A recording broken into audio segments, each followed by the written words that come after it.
ঘটনার দিন 15ই আগস্ট দুপুর 1400 ঘটিকায় এই বিআরটি প্রকল্পের কার্যক্রম, যে গার্ডার স্থানান্তরের যে কার্যক্রম শুরু হয়। প্রথমে 1400 ঘটিকায় একটি গার্ডার স্থানান্তর করে এক জায়গায় স্থাপন করা হয়। পরবর্তীতে আনুমানিক 1600 ঘটিকায় আরেকটি গার্ডার স্থানান্তর করাকালীন সময়ই এই দুর্ঘটনাটি ঘটে। এখানে উল্লেখ্য, গার্ডারটি অপারেট করছিলেন বা গার্ডারটি চালনা করছিলেন হেল্পার রাকিব। গার্ডারের যে অরিজিনাল যে অপারেটর আলামিন, সে তখন নিচে অবস্থান করছিল। অপারেটর আলামিন তার হেভি যানবাহন চালনার কোনো লাইসেন্স নেই, যেটা একটি ক্রেন অপারেট করতে হেভি যানবাহন চালনার লাইসেন্স প্রয়োজন। আর হেল্পার আলামিন, সে তো 3 মাস যাবত এখানে হেল্পারের কার্যক্রম পরিচালনা করছিল, তার তো কোনো ধরনের লাইসেন্সই নেই। সরি, হেল্পার যে রাকিব, তার কোনো ধরনের লাইসেন্স নেই এবং সে এখানে হেল্পার হিসেবে নিয়োজিত ছিল। ঘটনাস্থলে নিরাপত্তার দায়িত্বে নিয়োজিত সেফটি ইঞ্জিনিয়ার জুলফিকার, যার দায়িত্ব ছিল আজমপুর থেকে এয়ারপোর্ট পর্যন্ত এই বাস র্যাপিড ট্রানজিট যে কার্যক্রমটি চলমান রয়েছে, সেটা সেফটি বা নিরাপত্তা নিশ্চয়তা বিধান করা।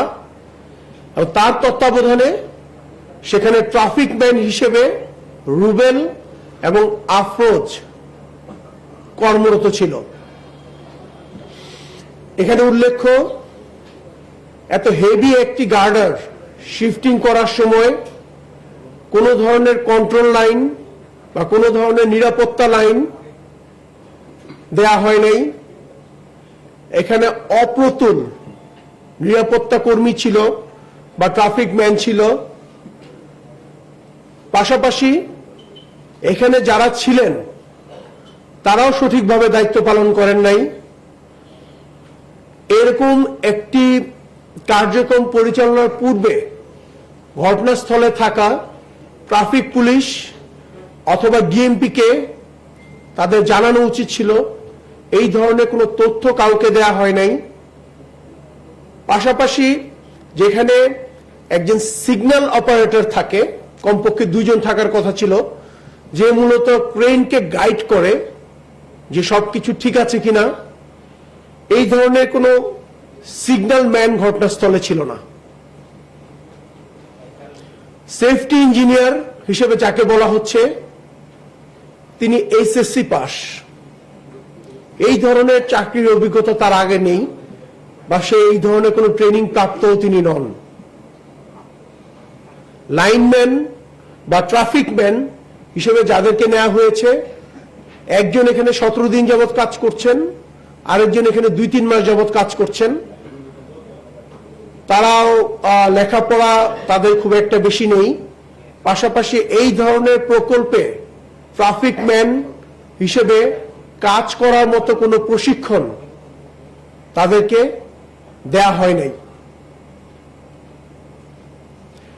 তাদেরকে নেওয়া হয়েছে নাম সর্বস্ব একটি কোম্পানি, 4 ব্রাদার্স গার্ড, যেই কোম্পানির নিরাপত্তা প্রহরী বা এই ধরনের ট্রাফিক কন্ট্রোল করার মতো কোনো দক্ষতা, লাইসেন্স, অনুমোদন কিছুই নেই। তাদের কাছ থেকে এই 2 জনকে নেওয়া হয়েছে।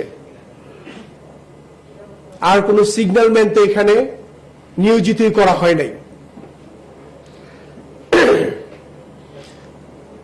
ঘটনাস্থলে ব্যবহৃত যে ক্রেনটি ছিল, প্রাথমিক তথ্য অনুযায়ী আমরা জেনেছি এই ক্রেনটি সর্বোপরি সক্ষমতা বা সার্বিক সক্ষমতা 80 টনস, যেখানে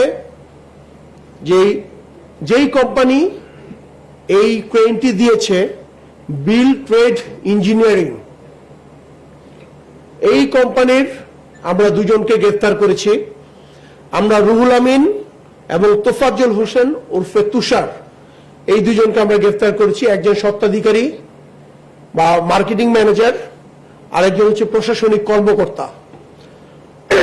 তাদেরকে প্রাথমিকভাবে জিজ্ঞাসাবাদে আমরা জেনেছি এই যে ক্রেনটি ব্যবহার করা হয়েছে, এই ক্রেনের যে ফিটনেস সার্টিফিকেট, এটি মেয়াদ উত্তীর্ণ।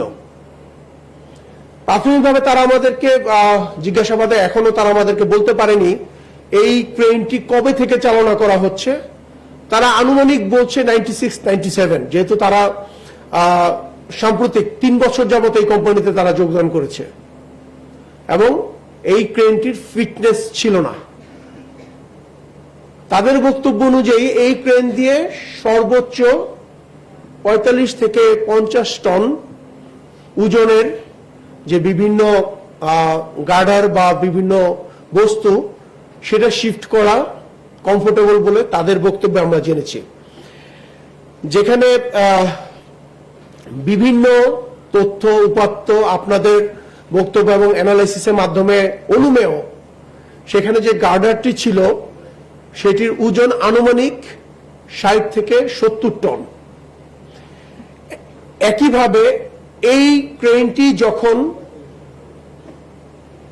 এই অন্য অ্যাঙ্গেলে বা অন্যভাবে লোড তারা বহন করে তখন কিন্তু সক্ষমতা আরো কমে যায়।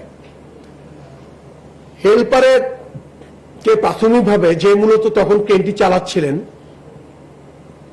তার বক্তব্যে আমরা যেটি পেয়েছি, ক্রেনটির কন্ট্রোল সে হারিয়ে ফেলেছিল, যার ফলশ্রুতিতে এই দুর্ঘটনাটি ঘটেছিল।